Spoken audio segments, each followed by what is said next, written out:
Minha mãe jogou fora todas as minhas coisas durante o funeral do vovô para ceder meu quarto à enteada dela. Mas quando o vovô deixou a casa para mim no testamento, fui eu quem fez as malas dela. A reação dela foi inacreditável. Minhas primeiras lembranças são preenchidas pelo calor do sorriso do meu pai e pelo aconchego do nosso pequeno apartamento alugado. Eu sou a Carla, e até os meus 13 anos, minha vida foi nada menos que comum, na melhor das formas. Meu pai, James, era daquele tipo que transformava tudo em uma aventura. Mesmo morando num apartamento modesto, ele transformava a nossa minúscula varanda em um jardim encantado e a sala de estar em uma fortaleza durante os finais de semana chuvosos. Minha mãe, Sarah, era diferente, mais reservada, sempre sonhando com uma casa maior e uma vida mais grandiosa. Mas naquela época, as diferenças entre eles pareciam se equilibrar perfeitamente.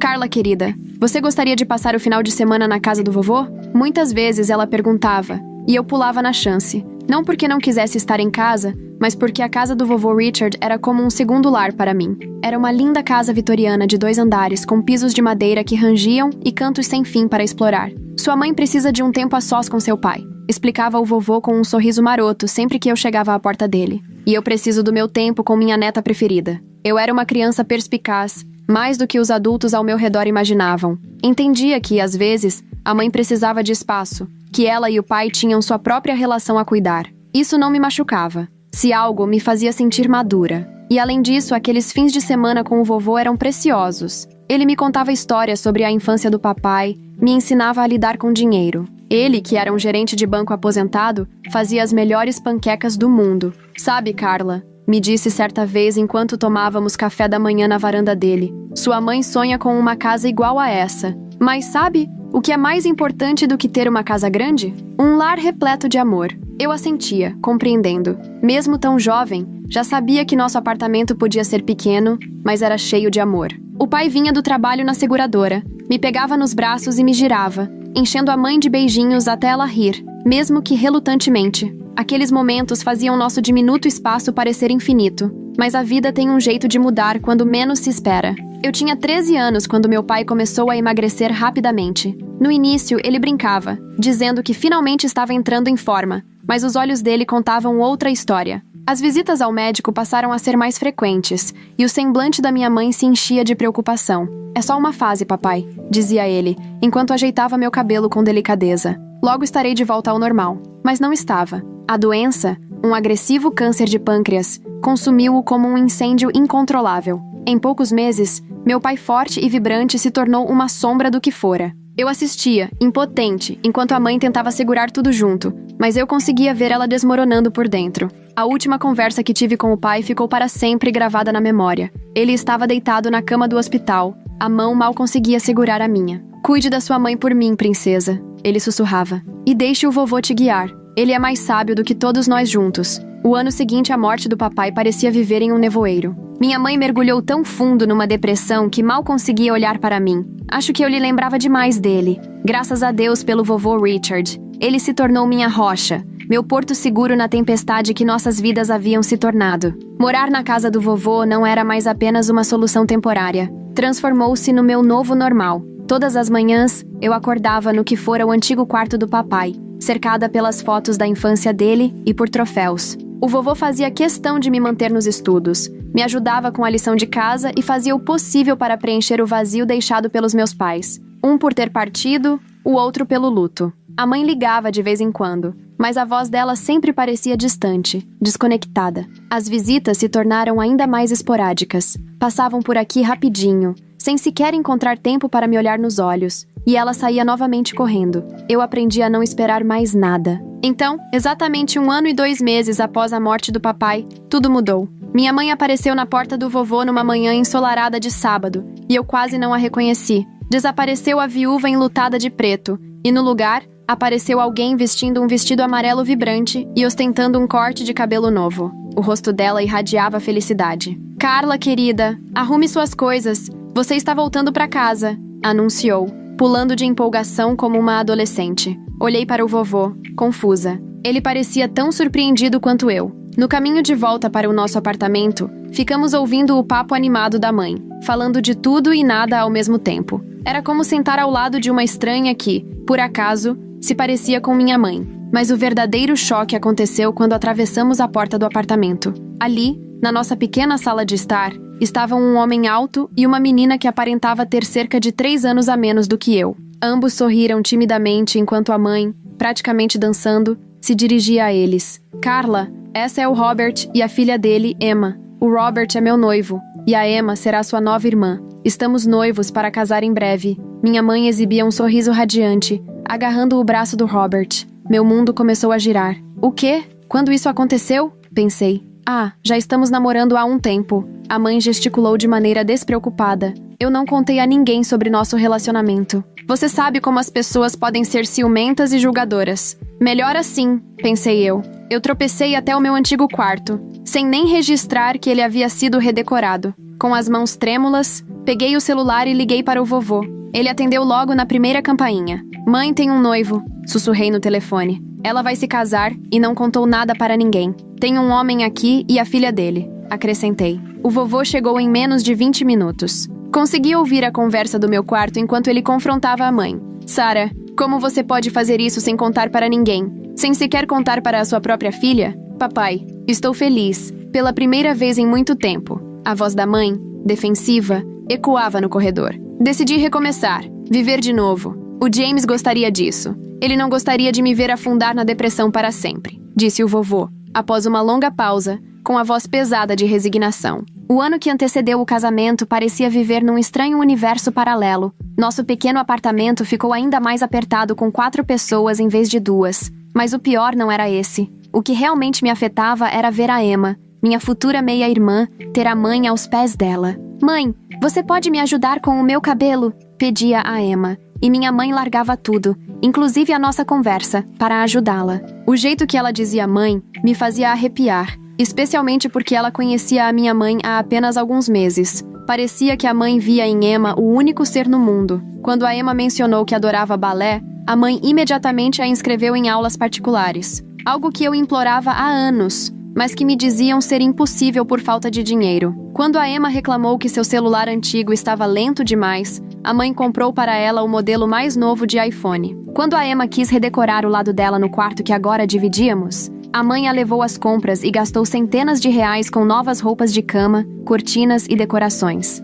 Sua irmã precisa se sentir bem-vinda aqui, dizia a mãe sempre que eu tentava apontar a disparidade de tratamento. Meia-irmã, corrigia eu. E eu também preciso me sentir bem-vinda. Ela simplesmente balançava a cabeça e se afastava. O próprio dia do casamento foi uma celebração modesta num salão de festas local, mas a mãe resplandecia de felicidade. Eu estava ali, vestida de madrinha, observando enquanto ela se preocupava apenas com o cabelo e a maquiagem da Emma, sem sequer me lançar um olhar.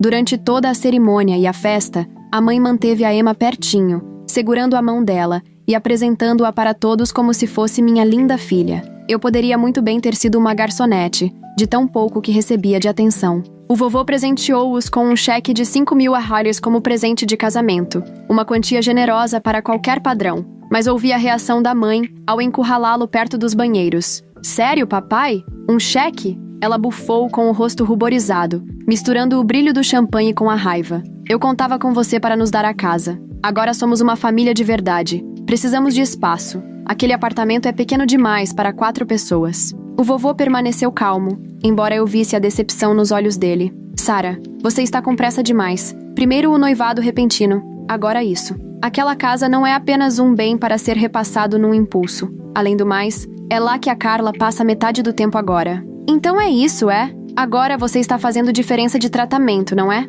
Não, estou sendo prática. E talvez você também devesse ser. Eu me desviei antes que notassem minha presença, mas aquela conversa me assombrava. Minha mãe havia mudado tanto que eu mal a reconhecia mais. Ela tinha criado em sua mente essa nova família perfeita, onde a Emma era a criança estrela e o Robert, o marido ideal. Parecia não haver espaço nenhum para mim. Então eu fiz o que qualquer pessoa que se sente indesejada faria. Passei cada vez mais tempo na casa do vovô. Pelo menos lá, eu não precisava fingir felicidade por ter sido substituída. 4 anos se passaram desde aquele momento, e quando eu estava prestes a me formar no ensino médio, morar naquele apartamento se tornara uma verdadeira aula de como evitar conflitos. Eu aprendi a ser quieta, a ocupar o mínimo de espaço possível, passando a maior parte do tempo sozinha no meu quarto ou na casa do vovô. Numa noite, durante o nosso jantar familiar semanal, mais uma encenação de que éramos uma família feliz, decidi compartilhar meus planos para o futuro. Fui aceita na Universidade Estadual, anunciei, tentando manter a voz firme. Quero estudar finanças e administração, completei. O silêncio que se seguiu foi ensurdecedor. A mãe largou o garfo, trocou um olhar com o Robert e limpou a garganta. Na verdade, Carla, acho que seria melhor se você começasse a trabalhar depois da formatura. Faculdade não é necessária para todo mundo. Fiquei olhando para ela, atônita. Como assim? Do que você tá falando? O papai criou um fundo universitário para mim antes de morrer. Sempre quis que eu fizesse faculdade. Minha mãe se remexeu desconfortável na cadeira. Sobre esse fundo, o Robert e eu conversamos e achamos que seria melhor guardar esse dinheiro para a educação da Emma. Ela é incrivelmente talentosa, sabe? Tá entre as melhores da turma. Vai precisar de uma boa universidade para alcançar todo o potencial dela. Robert assentiu com aquele ar de quem acha que sabe tudo. A Emma tem uma aptidão extraordinária nos estudos. Seria o mais certo a se fazer, Carla. Você pode trabalhar por alguns anos, economizar e então ir para a faculdade, se ainda quiser. Foi como levar um soco no estômago. O fundo universitário, o último presente que meu pai havia deixado para mim. Eles queriam levar isso também. Esse dinheiro é meu, eu disse com a voz tremendo de raiva. O papai deixou especificamente para minha educação. Vocês não podem simplesmente dar para Emma. Não seja egoísta, Carla, disse minha mãe com os olhos cheios de lágrimas. A Emma é sua irmã. Meia-irmã, corrigi, levantando tão rápido que a cadeira caiu para trás. E esse dinheiro é a última coisa que me resta do papai. Você já deu tudo para ela. Meu quarto, sua atenção, seu amor. Mas isso aqui não. Isso vocês não vão levar. Como você se atreve? Minha mãe agora chorava, mas eu via claramente a manipulação por trás das lágrimas. Depois de tudo o que fizemos por você, a Emma precisa... A Emma precisa? Interrompi, com a voz embargada pela fúria. E o que eu preciso? E o que o papai queria para mim? A discussão terminou com portas batendo e lágrimas, em sua maioria, da minha mãe, enquanto ela chorava aos gritos sobre o quanto eu era egoísta. Depois daquela noite, o apartamento ficou ainda mais hostil. Ninguém falava comigo a não ser quando era estritamente necessário. Emma passava por mim no corredor com um sorrisinho de deboche, e Robert sequer me olhava na cara. No dia da formatura, não fiquei surpresa ao ver apenas o vovô na plateia. Ele aplaudiu tão alto que parecia valer por 4 pessoas, e o sorriso orgulhoso dele significava mais para mim do que qualquer coisa que aquela família poderia oferecer. Naquela noite, coloquei tudo o que eu tinha em 3 caixas de papelão e uma mala velha. O vovô me ajudou a colocar tudo no carro. Seu quarto vai estar sempre te esperando, querida, ele disse, enquanto deixávamos o apartamento. Sempre esteve. Sempre vai estar. Nem olhei para trás. Lá não tinha mais nada para mim. A vida universitária virou minha fuga. Me joguei nos estudos determinada a deixar meu pai e o vovô orgulhosos. Os cursos de administração e finanças me fascinavam, e percebi que tinha talento para coisa. Algo que com certeza faria meu pai sorrir. Todas as noites eu ligava pro vovô para contar o que tinha aprendido. Me explica de novo aquele negócio de derivativos? Ele dizia, mesmo sabendo mais sobre finanças que qualquer professor meu. Adoro ouvir você explicando. Mas conforme os anos foram passando, comecei a notar mudanças na voz do vovô durante as ligações. Ele se cansava mais rápido, e o brilho afiado do humor dele às vezes parecia apagado. Nas visitas, eu o via fazendo careta ao se levantar, ou esfregando o peito quando achava que eu não estava olhando. É só a idade chegando, ele dizia sempre que eu perguntava sobre a saúde dele. Nada com que se preocupar, minha flor. Mas eu me preocupava. Comecei a ligar 2 vezes por dia em vez de uma. Nos fins de semana, dirigia até a casa dele sempre que dava, não só nos feriados. Sentávamos na cozinha, tomávamos chá e conversávamos sobre tudo e nada, como nos velhos tempos. Às vezes eu pegava ele me olhando com um carinho tão profundo que minha garganta se apertava. Estava no meio do último semestre quando minha mãe ligou. Quase não atendi. Era a primeira vez que ela me ligava em 4 anos. Mas alguma coisa me fez pegar o telefone. O vovô morreu ontem à noite, ela disse com a voz seca sem emoção. O funeral vai ser na quinta, às 14 horas, na funerária Hartford. O celular escorregou da minha mão. Não lembro direito do que aconteceu depois, só que minha colega de quarto me encontrou encolhida no chão, chorando sem conseguir parar. Quinta-feira chegou rápido demais, e ao mesmo tempo demorou demais. A funerária era exatamente o tipo de lugar que o vovô escolheria. Simples, elegante, com janelas enormes deixando a luz natural entrar. Cheguei cedo. O vestido preto parecia apertado demais. Minha pele sensível demais. Tudo errado, porque o vovô não estava ali para consertar. Achei que veria minha mãe e a família dela, mas não estavam lá. Em vez disso, era o Sr. Harrison, amigo do vovô da época do banco, quem estava organizando tudo. Eles se atrasaram um pouco. Ele explicou quando perguntei. Sua mãe ligou dizendo que iam demorar. A cerimônia foi linda, cheia de pessoas da vida do vovô contando histórias sobre a bondade dele, sua integridade, seu senso de humor. Sentei na primeira fileira, sozinha com meu luto, até que no meio da cerimônia, ouvi a porta dos fundos se abrir. Minha mãe entrou com Robert e Emma, todos vestidos com roupas pretas perfeitamente combinadas. Sentaram-se no fundo e minha mãe sequer olhou na minha direção. O rosto dela estava congelado, numa expressão de tristeza calculada, mas os olhos já analisavam o ambiente, avaliando, planejando. Virei de volta para a frente, agora com as lágrimas queimando de raiva e dor. Nem ali, nem naquele momento, ela conseguia me reconhecer. Não conseguia deixar de lado a mesquinharia nem por um dia para lamentar a morte do próprio pai. Depois do funeral, fui direto para a casa do vovô, minha casa nos últimos 4 anos, e parei em choque com o que vi. Espalhados pelo gramado da frente como lixo sem valor estavam sacos de lixo cheios das minhas coisas, minhas roupas, meus livros, meus álbuns de fotos. Tudo do meu quarto tinha sido jogado fora sem o menor cuidado. Alguns sacos estavam rasgados, espalhando pedaços da minha vida pela grama. Com as mãos trêmulas, tentei usar minha chave na porta da frente. Não girava. Tinham trocado a fechadura. Eu ainda estava ali, segurando a chave inútil, quando a porta se abriu. Minha mãe apareceu no batente com o mesmo vestido preto do funeral, mas agora com uma expressão de triunfo, não de luto. "Ah, que bom que veio pegar suas coisas", disse como se estivesse me fazendo um favor. "Essa é minha casa agora." O papai se foi, e como única filha, eu sou a herdeira legítima. Já mandei trocar as fechaduras. Vamos nos mudar hoje à noite. Fiquei olhando para ela, sem conseguir processar tamanha crueldade. "Você nem conseguiu esperar o funeral acabar? Essas são minhas coisas. Minha casa." "Não, agora é a minha casa." Ela me cortou, seca. "E é melhor você pegar suas tralhas logo, senão vai tudo pro lixo. Preciso do espaço para as coisas da Emma." Sorriu, gelada. "Ah, e ela vai ficar com seu antigo quarto, aliás. Sempre quis um quarto maior." Me sentia anestesiada enquanto recolhia minhas coisas, enfiando tudo de volta nos sacos rasgados, tentando salvar as fotos do papai e do vovô espalhadas pela grama. Minha mãe ficou ali na porta o tempo inteiro, me vigiando como uma guarda de segurança, para garantir que eu não roubasse nada. A volta para a República da faculdade foi um borrão de lágrimas e incredulidade. Minha colega de quarto me ajudou a subir tudo, sem fazer perguntas quando viu o meu estado. Uma semana depois, recebi uma ligação de um escritório de advocacia. "Senhorita Johnson,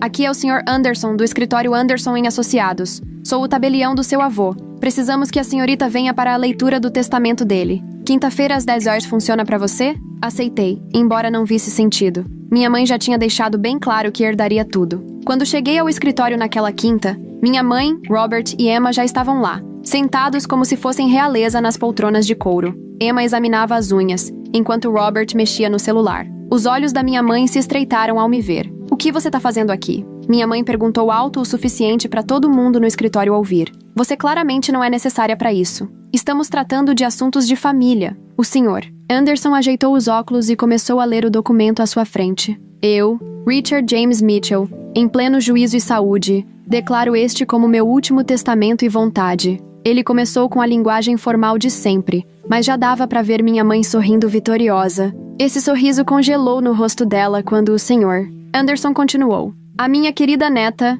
Carla Johnson, deixo minha casa na rua Oak, número 1542, junto com todos os seus pertences e minha conta poupança no valor de $475.000. O silêncio que se seguiu foi absoluto, até que a voz da minha mãe explodiu como uma bomba. "O quê? Isso tá errado!" Ela arrancou o documento das mãos do Sr. Anderson, os olhos vasculhando o papel em desespero. "Cadê a minha parte? Eu sou a filha dele!" O Sr. Anderson pegou o testamento de volta com toda a calma do mundo. "Senhora Waters, os desejos do seu pai estão bem claros. Ele deixou tudo para a senhorita Carla Johnson. Não há nenhuma cláusula referente à senhora neste documento." "Isso é impossível!" O rosto dela agora estava vermelho como um tomate. "Ela manipulou ele. Envenenou ele contra mim. Eu vou contestar esse testamento", gritou ela, já quase fora de controle. "O testamento é sólido como pedra", afirmou o Sr. Anderson, firme. Seu pai o registrou com testemunhas e firma reconhecida há 6 meses.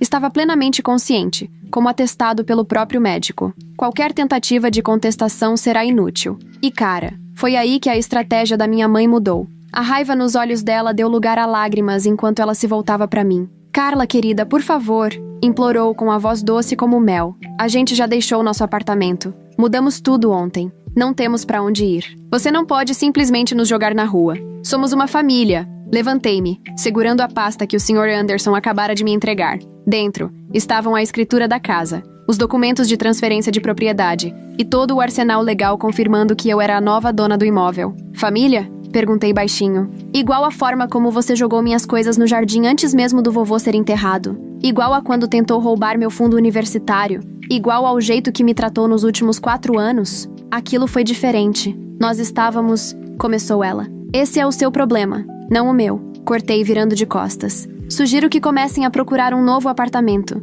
Fui direto para a casa do vovô. Minha casa agora. Mas não consegui entrar. Peguei o celular e liguei para um chaveiro, explicando a situação. Quando ele chegou, mostrei os documentos devidamente autenticados. Eu sou a proprietária legal desta casa, expliquei mostrando a papelada. Preciso que abra essas fechaduras e troque todas. Quero ser a única com as chaves. Enquanto o chaveiro fazia seu trabalho, juntei tudo que pertencia à minha mãe, ao Robert e à Emma. As roupas já desencaixotadas, os itens de banheiro, os pôsteres da Emma colados na parede do meu antigo quarto. Coloquei tudo em sacos de lixo, exatamente como fizeram com as minhas coisas. Quando o chaveiro terminou e me entregou as novas chaves, arrastei todos os sacos até a varanda e os organizei direitinho. A ironia da situação não passou despercebida. Agora as coisas deles estavam no mesmo lugar que as minhas tinham sido jogadas dias antes. Enquanto o sol se punha, ouvi o som conhecido do carro da minha mãe entrando na garagem. Observei da janela da sala, o lugar favorito do vovô para ler o jornal, enquanto a cena se desenrolava exatamente como imaginei. O que é isso? O grito da minha mãe ecoou mesmo com as janelas fechadas. Nossas coisas! Tudo está aqui fora! Abri a porta, mas permaneci firme no batente quando eles se aproximaram. O rosto da minha mãe estava vermelho de ódio. Robert parecia ter engolido algo estragado, e Emma já soluçava com lágrimas dramáticas. Como você ousa? Minha mãe subiu as escadas da varanda. Nós moramos aqui agora. Você não pode fazer isso com a gente. Na verdade, posso sim, respondi com a voz calma. Esta casa agora é legal e justamente minha. Peguem suas coisas e vão embora. A gente não tem pra onde ir. Emma choramingou. Devia ter pensado nisso antes de abrir mão do apartamento, respondi fria. Não é problema meu. Minha mãe tentou me empurrar pra entrar na casa, mas eu fiquei firme. Sai da frente, Carla. Isso é ridículo. Essa é a casa do meu pai. Não, agora é a minha casa, disse sem hesitar. E se você não sair daqui com suas coisas agora, vou chamar a polícia e te denunciar por invasão de domicílio. Depois disso, esses sacos vão todos direto pro lixo. Peguei o celular. A escolha é sua, mãe. Do mesmo jeito que você me deu uma escolha com as minhas coisas, lembra? Os minutos seguintes foram recheados de xingamentos e ameaças. Enquanto recolhiam os sacos, minha mãe alternava entre choros e gritos sobre o quanto tudo aquilo era injusto. Emma não parava de repetir que eu ainda ia me arrepender. E Robert resmungava algo sobre contestar o testamento. Quando colocaram o último saco no porta-malas, minha mãe me encarou pela última vez. Você não é mais minha filha. Seu pai teria vergonha de você. Eu sorri triste. Não, mãe. O papai teria orgulho por eu finalmente ter me defendido. Adeus. Observei enquanto o carro sumia na esquina. Isso foi há 6 meses. Desde então, minha vida virou uma montanha-russa de mudanças, cura e crescimento. Estou no último semestre da faculdade agora, prestes a me formar com honras. Aluguei a casa para uma família adorável. Um casal com 2 menininhos que me lembram do jeito que o papai brincava comigo. O aluguel mensal deles está me ajudando a construir uma boa poupança, exatamente como o vovô gostaria. Na minha primeira noite sozinha na casa, encontrei uma carta do vovô no cofre do escritório. Estava cuidadosamente guardada dentro de um envelope com meu nome, escrito na caligrafia conhecida dele. Minhas mãos tremiam quando abri. Minha querida Carla, começava. Se você está lendo isso, é porque já lidou com a reação da sua mãe ao meu testamento. Sinto muito por ter te colocado nessa situação, mas eu conhecia a Sarah bem demais. Sabia exatamente o que ela tentaria fazer. Você tem a integridade do seu pai e o senso de negócios que herdei de uma vida inteira de trabalho. Use os dois com sabedoria. A casa é sua para fazer o que quiser. Só te peço uma coisa. Mantenha as fotos da família no sótão. Algumas memórias valem a pena ser guardadas, mesmo as dolorosas. Com amor sempre, vovô. Chorei naquela noite. Lágrimas de tristeza, alívio e gratidão. O vovô sempre esteve ao meu lado, até quando já não podia mais estar fisicamente. A carta me lembrou que eu nunca estive sozinha, que o amor e a sabedoria dele sempre caminham comigo. Cumpri minha promessa. O sótão ainda guarda as fotos da família, até as que tem minha mãe. Elas fazem parte da minha história, e embora alguns capítulos doam, todos me ajudaram a ser quem eu sou hoje. Quanto à minha mãe, Robert e Emma, sei que ainda estão na cidade. Ouvi dizer que acabaram conseguindo outro apartamento. Minha mãe tentou entrar em contato algumas vezes, mas sempre para pedir alguma coisa: dinheiro, favores ou ajuda. Escolhi não responder. Aprendi que alguns capítulos da nossa vida precisam ser encerrados. Agora estou focada no meu futuro, deixando o passado para trás, mas guardando as lições que ele me ensinou. Estou começando um novo capítulo, onde eu mesma defino o que é felicidade e sucesso. O vovô e o papai me deram as ferramentas para construir uma vida boa, e estou determinada a honrar esse legado. Às vezes, família não é quem te coloca no mundo, é quem acredita em você, quem te protege e quem te ajuda a crescer. O vovô foi minha verdadeira família, e agora eu carrego o amor dele comigo em cada passo que dou.